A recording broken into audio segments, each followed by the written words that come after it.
In a world where money decides who lives comfortably and who struggles to survive, hundreds of desperate people are given a strange offer. They can win billions of won, but to do so, they must risk everything.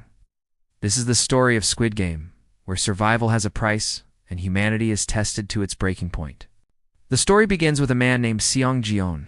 He is in his 40s, drowning in debt, and struggling to provide for his daughter. His mother is sick, and his wife is remarried.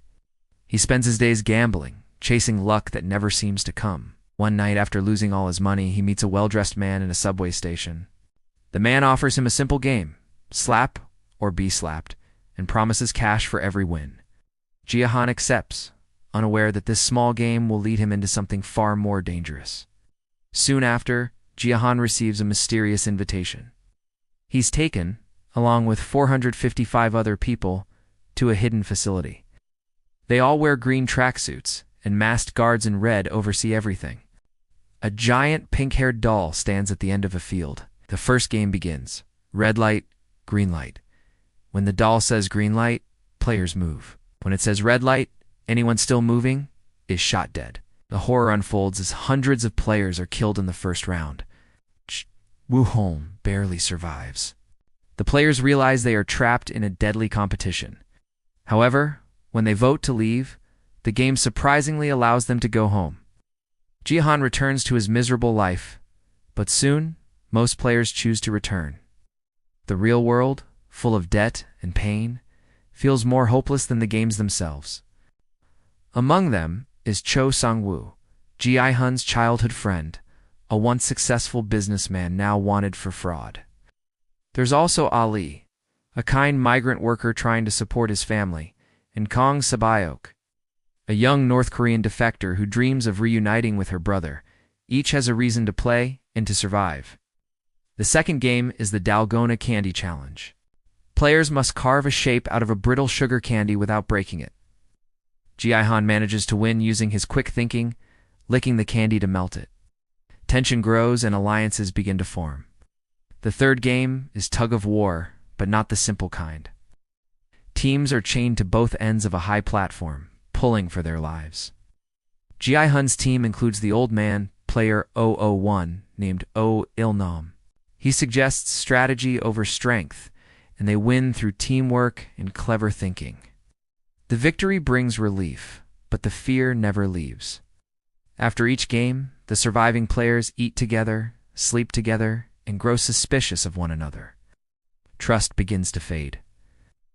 In the fourth game, players are told to choose a partner, but they soon learn they must compete against that partner. It's a heartbreaking round of marbles. Ali is betrayed by Sang-woo, who tricks him into giving up his marbles. Los is the only friend she had. Jeong, who sacrifices herself. Jeong faces herself. Jeong faces Oh Il-nam, the old man, who appears confused, but ultimately lets Jeong win. As Ji-hoon leaves, gunshots echo behind him.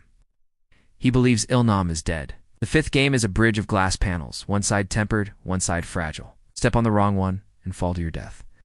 The players move across one by one until only a few remain. Ji-hun, Sang-woo, and Saibo. The bridge explodes behind them, injuring Saibo badly. That night, only 3 players remain. They share one final meal. Ji-hun promises Sabayok that if he wins, he will take care of her brother. But Sang-woo, desperate and broken, kills her in the night. The final game is the Squid Game itself, a brutal fight between Ji-hun and Sang-woo, childhood friends now turned enemies. Ji-hun defeats him but refuses to kill him. Sang-woo, overwhelmed with guilt, takes his own life, telling Ji-hun to use the prize money to help his mother. Ji-hun wins the game, but he's left broken. Returns home to find his mother has died. The money sits in his account, meaningless. 1 year later, he lives in silence, empty, despite his fortune.